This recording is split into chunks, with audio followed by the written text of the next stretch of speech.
Alright guys, the mailman just came and there's stuff here. So I think I got some YouTuber mail. Might be in that box. And then I got something in here. It's got some girth to it. Sort of heavy. I don't know what this is. Let's check this out. And then we're gonna do a wet sanding video here in a minute. So it's going to be a day full of action-packed videos. Check the toolbox out. I did a little more work on it. And total boredom. So I got the sockets sort of figured out, you know. And some impact sockets there, the American stuff. I'm going to have to take one of you guys up on the snap-on stuff probably. I got a bunch of stuff to put in a box and send to one of you, whoever's closest. And I guess you're screwed if you bought Craftsman too, if Sears is going out of business, you know.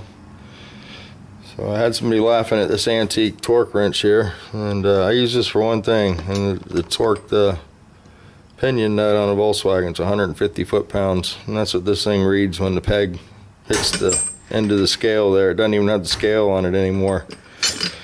You know, it's just super tight. I got these smaller ones up here, a Snap-on and a new Matco, and James Freddy asked me if I set those on 0, and they're on 0, buddy. You always want, if you have a torque wrench, you want to unwind it after you get done using it and leave it on 0, because it you know, it has a spring in it. That's what makes the detent work, the click click. I got a little favor to ask you guys. This is the guy that sent me the flag, Rudderify. He's going to be getting out of the military here soon, and he's over in Germany serving right now. And he's a big fan of the YouTube Garage. And this is the spelling here: Rudderify. And he's got a 65 or 66 Mustang that he's had since he was 14, I think. And he's going to be doing that car when he gets back. He made a video about 3 months ago, and it was before a lot of the guys joined in the garage or whatever. And if you guys could go check that video out and lay a comment over there, give him a thumbs up, that'd be pretty cool. Some of you have already been over there, and I know Gary offered to help him out with some stuff, and you know, I didn't see where Gary had left a comment over there. I don't even know if Gary's aware that he had a video, so just check that out. It's in my favorites, but it's buried back in the favorites. I tried to pull it to the front of the list, and I wasn't able to do it. I clicked the box and checked it, but it never happened. So anyway, let's grab a razor blade out of here, and you guys go check that channel out for me.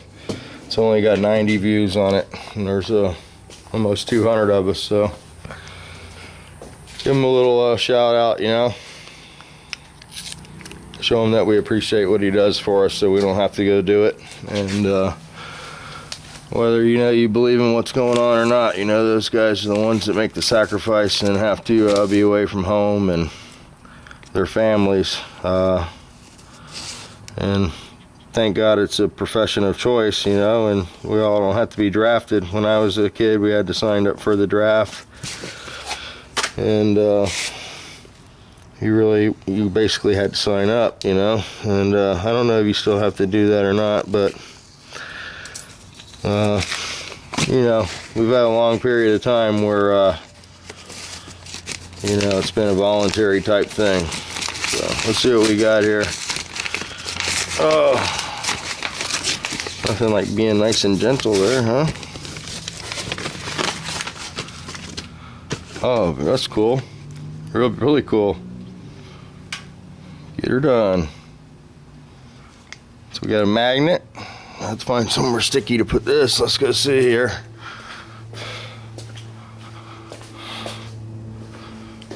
Really cool. Check that channel out. I don't know if I got any metal. Oh, I got a lot of metal. You'll have to go on the wall though over here.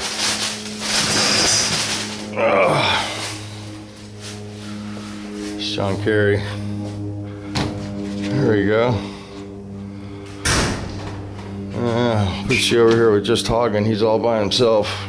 There we go.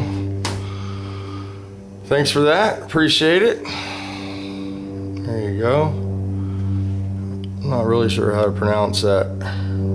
BRID Chev truck. Get her done. Pretty cool.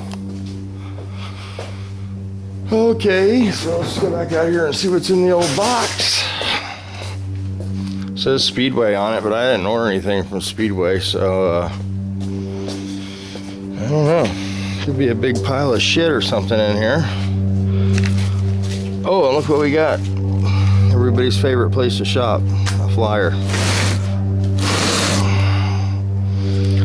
So let's see what kind of box we got here. This is sort of a weird box. Delivery confirmed. Looks well taped. You know what? Let me. I'm gonna need 2 hands for this maneuver. So I almost guarantee you there's gonna be peanuts in here and stuff.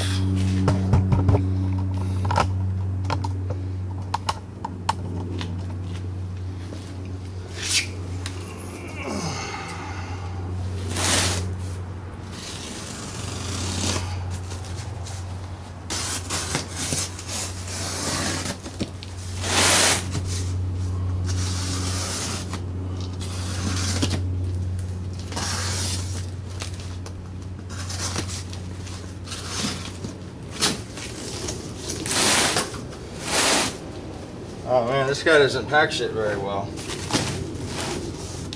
You never passed the Andrea School of Packing here.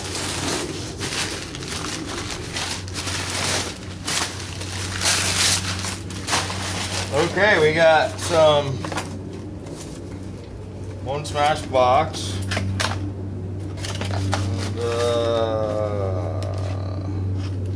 These are some jets and some little bolts and screws and stuff, and we got some carburetors and some linkage and a distributor and a billet bracket and a faucet fuel pump in there. That's good because I was, oh, and we got some pretty decent wires. Those don't look bad. Those are fine. Yeah, we can use those wires. Those are nice Bosch. Oh, and it's actually a real Bosch coil. Use that for sure. All right, that's a lot of the missing pieces we needed to complete our 1915. This is a nice little mod here too if you have K-Drons. I don't know if I have the camera in view or not, but let's take a look inside here, see what they've done to these. But on the K-Dron, it has that, it's like a bridge that holds the center stud for the air cleaner, and a lot of the guys that try to get full performance, what they'll do is they'll take and put two studs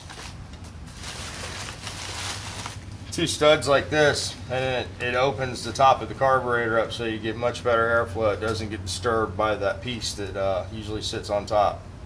These are some bad boys here. So these have been worked for sure. Some big old K-Drons.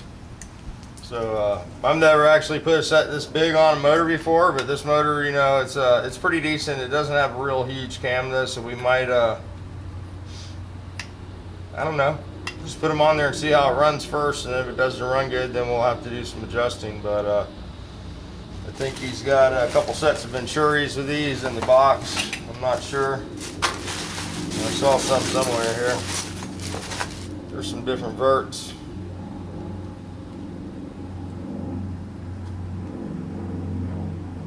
So it looks like it does have some of the stock stuff, but I think we'll go and see how they work.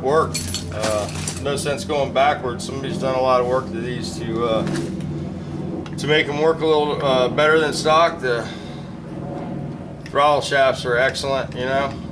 This is what you want to check on a K-Dron. You want to make sure that they don't have excessive shaft wear, and these are very tight. And they've done some work here on the accelerator pump. They added a piece here, so we'll put these on and see how they work as is. And we might have to tame them down a little for the motor, but we'll see how they work like they are. And we'll clean them up, of course. maybe get a gasket for them and take the tops off and make sure the bowls are clean and all that good stuff. But everything looks pretty good here. It all made it. Check that other carburetor real quick.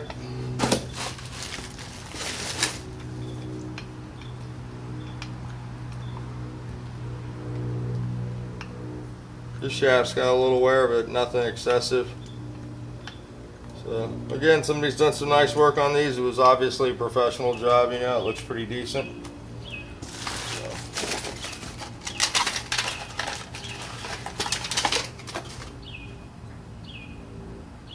Yeah, this is an imitation Bosch cap, but it doesn't look bad quality. It looks pretty thick, and it's got brass connectors. So yeah, you got some good stuff here for sure. I don't see any problem with this. Like I said, they've got a lot of, even the idle jets are changed and modified, so somebody's done a lot of work on those. So we'll go ahead and try them like they are. And as soon as we get some push rods for this motor, we'll get back on it. That's pretty exciting. We got all the stuff, got all the manifolds, the heads are complete. Pretty much all we're waiting on is the push rods. And I sent Andrea for some rocker arm shims, and let me see, I'm not trying to be bitchy, but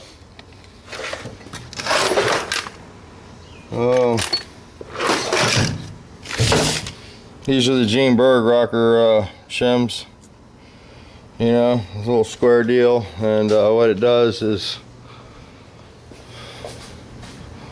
you go over to the cylinder head here, so you can I can show you. This shim slides over, and then the rocker bolts on top of that, and you put these underneath the rocker arm to improve the rocker arm geometry, so you can get your rocker where you want it at half lift. You know, we want to get the rocker where it sweeps on the tip of this valve. If you don't have the geometry right, it can push at the bottom or the top and cause premature guide wear. So you want it to put most of the load in the center of the valve, and that's what rocker arm geometry does for you. I think we've gone over that. You know, you check it at 50, and you basically want the tip of the rocker on the valve to be parallel with the adjuster at 50 thousandths lift, and then you want to cycle it through and you know, see if it remains in full contact with the tip of the valve. With that being said, this is how you adjust that with these shims, and the push rod length, of course, has a lot to do with that. And where'd it go? Oh, I can't lose that one, because that's a good one. Oh shit, we lost it. Oh, the gnome's got it. Oh well, that one's gone forever. I'll have to find it when I clean the shop. I'm not gonna hunt, but here's what they sent me. These little things, and they're square. They're half the size, and I guess they don't, you know, think you need to support the whole bottom of the rocker arm. So I got to get some rocker shims to get some of those from Scooter. He's got the Berg ones in stock, I guess. Kitty points. Getting some water. It's a little hot today. Alright, let me go ahead and shut this off. We'll get a temperature over here. A little fuel dripping out of that tank. Boy, that doesn't look good, does it? Let's see here how hot it is in the shade. So, I mean, I don't know where the weathermen get their stuff. This thermometer is pretty darn accurate. And we're right about 99. That is a metal wall, so right about 100 inside here. So we're gonna go outside now. I'll go ahead and shut this off. Need to finish that still. And what's up, girl? You need to stay inside. It's too damn hot for a black cat today. All right, let's go outside. We're gonna do a wet sanding video.